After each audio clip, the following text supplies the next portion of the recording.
This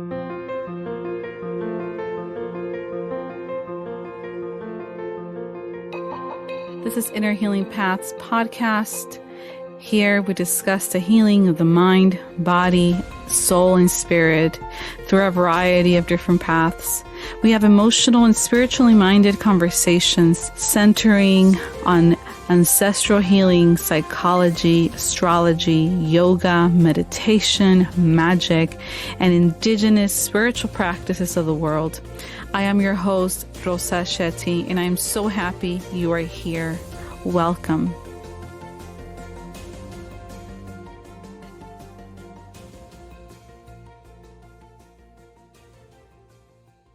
Hello, everyone. Welcome back to the podcast. I'm your host, Rosa, and for this episode, I walk you through the world of your inner 5-year-old.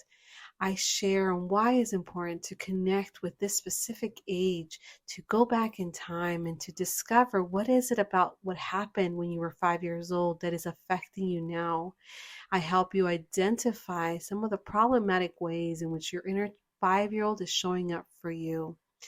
I end this episode with a meditation to help you journey into the magical world of your inner child at the age of 5. If you find this episode helpful and healing on your journey, don't forget to subscribe to my podcast so you can be notified each time a new episode is released. Also, share with a friend, share it on your social media, and tag me so I can reshare that with my audience through my stories. Also, if you listen through Apple Podcasts, please take a moment to leave me a review. As you know, this really helps boost and amplify our message on this platform. Please note that this episode does not treat or diagnose any physical or mental health condition. This episode does not substitute for healthcare or mental health services of any kind. So without further ado, welcome to this episode on the world of your inner 5-year-old. Take a listen.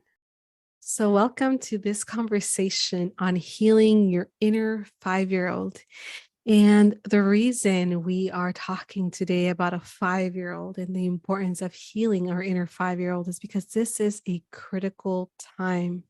So much of who we are and the beliefs that we carry about ourselves into adulthood, a lot of these stem from this time in our life. So it's important to revisit this and connect with this inner 5-year-old within to heal and finally liberate the parts within us that need attention, that need this healing. And we're going to get started, and I'm going to talk about some of the emotional needs of 5-year-olds. So being 5, this is a time of so much curiosity and wonder and magical thinking. And depending on the type of parents you had, the curiosity was either encouraged or it was stopped or minimized, or perhaps you were told to not ask questions. And this is a time where we are learning about our world through questions. So if you have a 5 or even a 4-year-old in your life, they ask so many questions about everything. They want to know the who, the what, the why. And that is the curiosity that is sparked. And this is a time of so many questions and wonder. This is also a time where we start to learn about what it means to be good, what it means to be bad. And one of the difficulties with this is that at this age, for kids this age, is either all or nothing, black and white. There is no in between. So we internalize what it means to be good and what it means to be bad as it is conveyed and told by the grown-ups in our life. So the meaning of good and bad, we apply that to ourselves, and we carry that very much into adulthood, and we personalize that. And whatever we were told was bad about ourselves, whether it's our behavior, the way we looked, the way we acted, our character, our personality, we're going to internalize that. If you were a child that was on the shy end and were reserved, and if you were constantly being told or questioned about why you're so shy, why don't you say hi to people, say hi and pushed, we're going to grow up thinking that being shy, being reserved is a bad thing.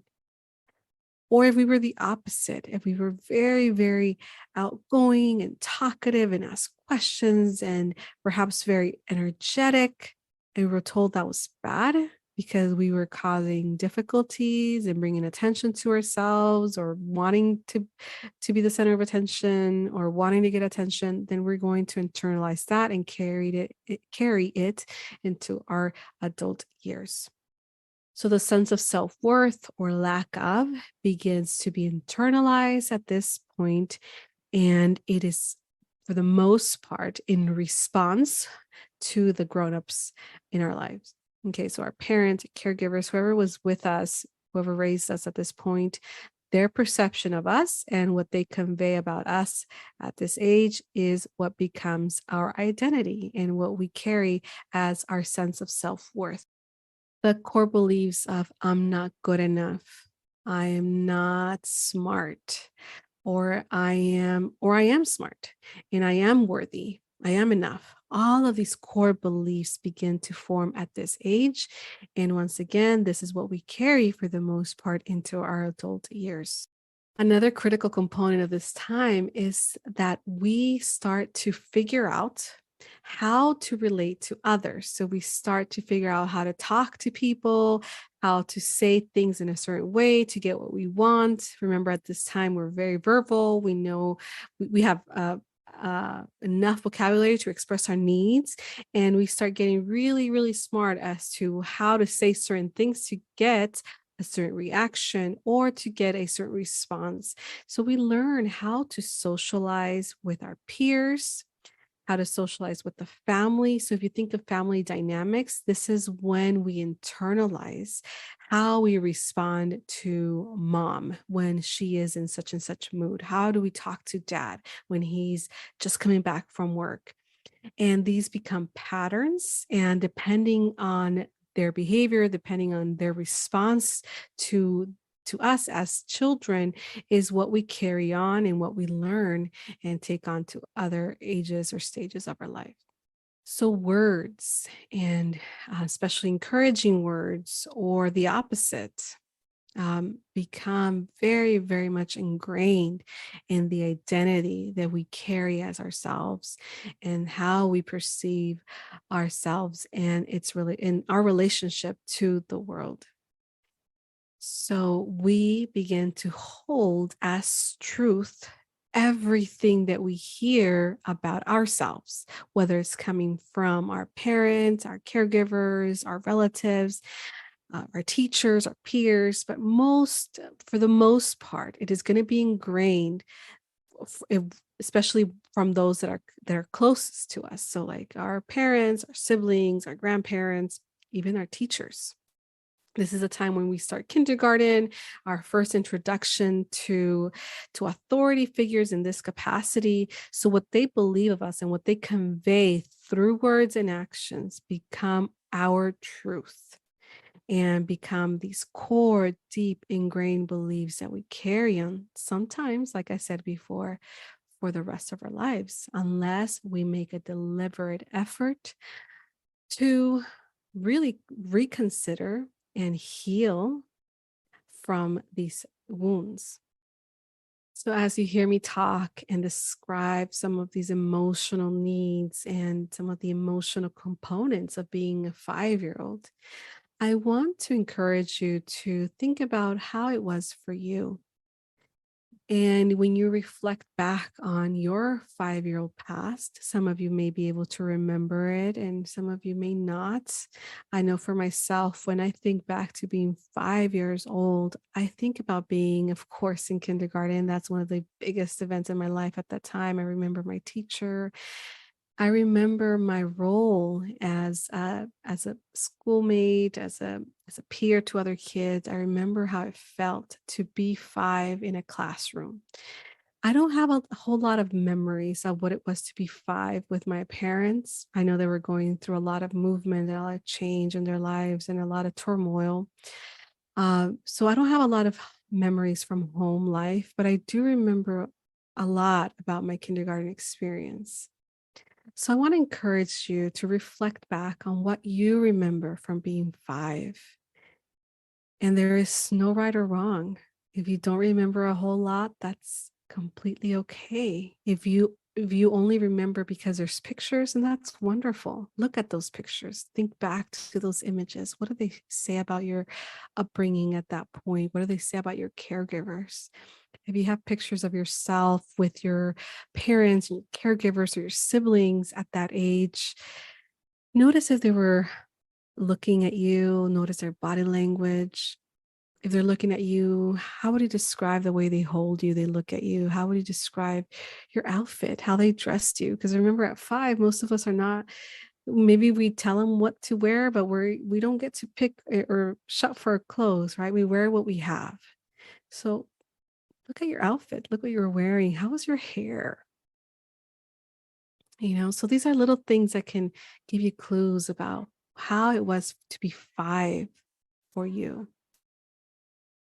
And we're going to do a short quiz to find out if you, in the adult version that you are now, if there are issues, difficulties, or wounds from your past, from the time when you were 5 years old, that are showing up for you now. And I'm going to ask you specific questions that can help you determine what are some of the issues from that time in your life and how they're showing up for you now. So I'm going to invite you to get pen and paper ready and write down the answers to each of these questions. So I think it's about 10 or 12 questions, and we're going to visit the 7 key areas of a 5-year-old development and how they show up for us now. So when we think of some of the key issues of how it may show up for you now, we're going to be looking at self-criticism, your internal dialogue, how harsh you are to yourself. Number 2, we're going to look at how critical you are of others. We're going to look at shame, how you experience shame here and now. We're going to look at your self-esteem. We're going to look at your ability to think outside the box, your all or nothing thinking, black and white. We're going to look at body image and curiosity. So I'm going to ask you questions in each of these categories. And depending on your answers, we're going to see how impacted you are from the time in your life when these issues were being formed, when these issues were critical in the development of who you are now. So if you have your pen and pencil and paper ready, let's get started.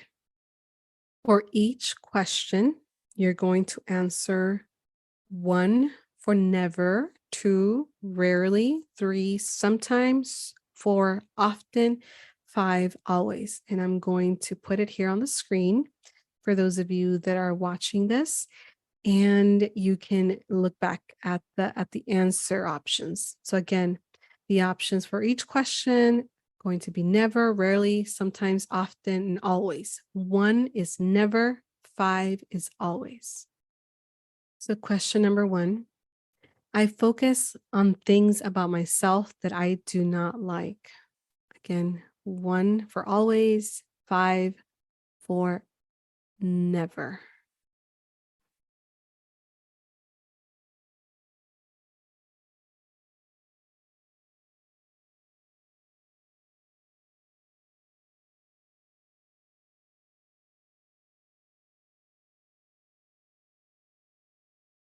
Okay, sorry, I meant 1 for never and 5 for always. Sorry about that. Okay, let's continue to number 2. If I do one thing wrong at work, or it could be anywhere else, I obsess about that mistake and discount any achievements I have made that same day. Again, 1 for never, 5 always. I spend a great deal of time worrying about what others think of me. Next question. My internal dialogue is made up of self-deprecating statements. So we're going to move on to criticism of others. But before we do that, I want to invite you to look at your answers for self-criticism. Look at how many of the fives or ones you have, or threes. One being never, five being always, three sometimes. So just take a look at your answers and let's go on to the next section. I am very judgmental of others. I have a hard time accepting the imperfections of my friends.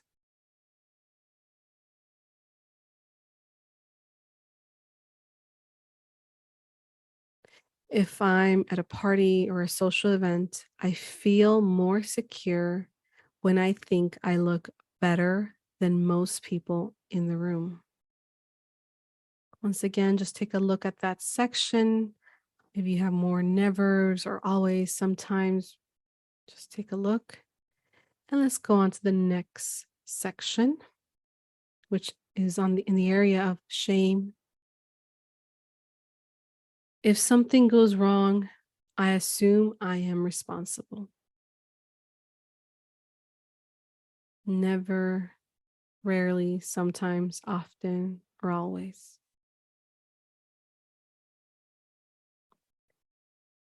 If someone is rude to me, I assume I must have done something wrong.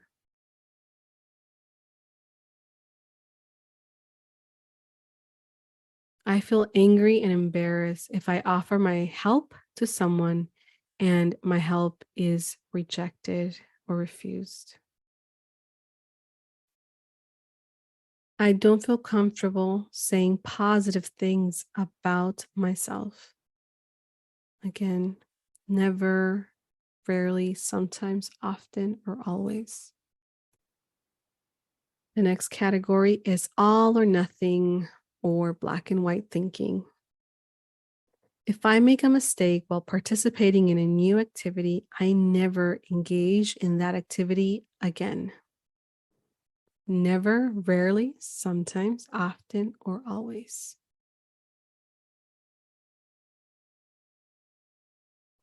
If I ask someone to do me a favor and I am refused, I never ask again. When I first meet someone, I either really like them or I really dislike them. We're going to move on to body image. When I look in a mirror at my body, I focus on what I want to change. Never, rarely, sometimes, often, or always. I wear baggy clothes so my body is not so noticeable.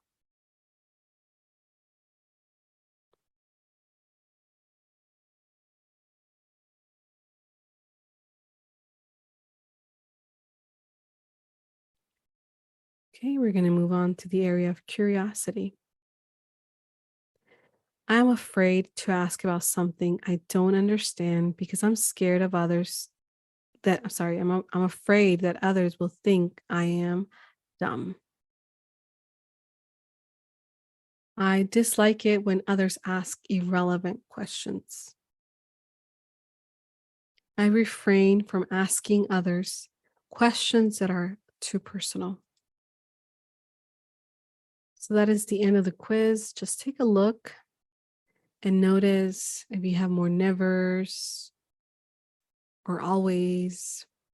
Just take a quick inventory of your answers. There is no exact science to this, but in general, the more rigid your responses tends to indicate that perhaps there was more rigidity in your upbringing, especially around this time, the age of 5 years old.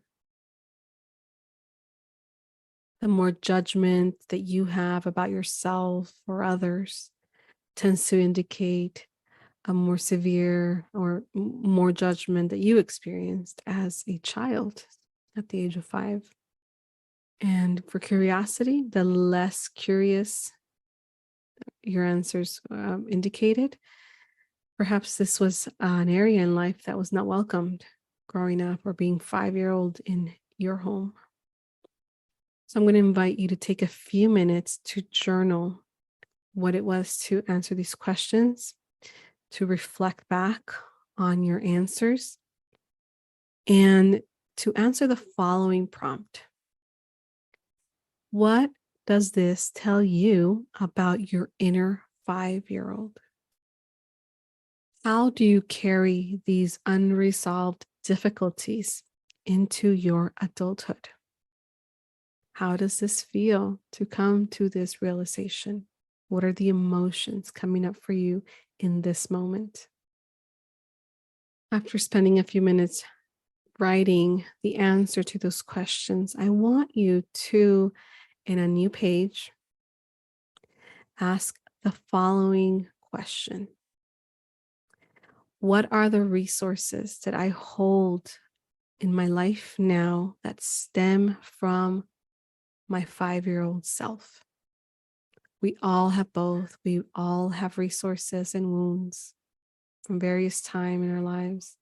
So I want you to reflect on what resources you have now as stemming from the time you were 5. I'm going to give you a few minutes for that. If you are done with your journaling questions, I'm going to invite you to find a quiet, comfortable place for you to just rest for the next 3 to 5 minutes. We're going to explore the world of your inner 5-year-old. So just find a place where you will not be interrupted for a few minutes, where you can just feel safe and at ease. Close your eyes. Take a few gentle breaths in and out. Imagine a protective white light shining down on you. See this light covering your entire body. Now imagine that you are walking down a path that leads to a beautiful garden. See your feet moving, walking on this path. Continue walking. See the entry to this beautiful garden and allow yourself to enter. Imagine the smells, the colors of this beautiful garden. Allow yourself to go deeper into the garden. As you get closer to the center, you realize there is a playground and there are children playing. Keep getting closer to the playground, and as you do, you notice a sandbox. As you get closer to the sandbox, you realize that the child playing in the sandbox is your inner 5-year-old. What is your inner 5-year-old doing? What are they playing with? What are they wearing? How do they look? Do they notice that you're there? What are they making in the sand? Very gently, let them know that you are there if they have not already noticed. How do they respond to your presence? Do they recognize you? Do they know who you are? How do they greet you? Just notice, just take it in. What kind of conversation do you have with your inner 5-year-old? What can you tell them to let them know that you are proof that they survive? Convey gentle, healing words to them. Let them know why you came back. Are you able to get a sense of what they need without using words? Stay here for a few seconds longer, just noticing and just connecting. There is no right or wrong. You're just noticing. Just notice. Remember to breathe. Let's get ready to say goodbye to this little one. Notice how it feels to say goodbye and allow yourself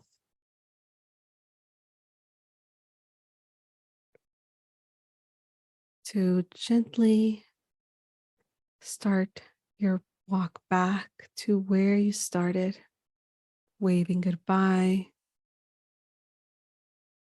See yourself walking out of this garden back to your space, to your room. Take a deep breath in, exhale, very gently open your eyes, look around you. You are back in your space, your room. Take one deep breath in and out. Journal about it. Any insights, any perhaps words of encouragement that you heard or that you found yourself conveying to your inner 5-year-old. Write it all down. When we do these types of visualizations, sometimes it could be like dreams. If we don't write it down, we forget. I want to encourage you to write it down. Drink plenty of water and just enjoy the connection that you just had.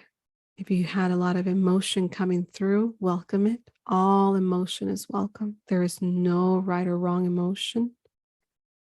That is healing in action. Thank you for listening and for watching. And I wish you a great rest of your day. Remember, you can always send me your feedback, your questions, any beautiful insights that you gained. I would love to hear about it. You can DM me, you can send me an email directly, and I will have all that information. If you want to contact me, I will include it in the notes. Have a great rest of your day.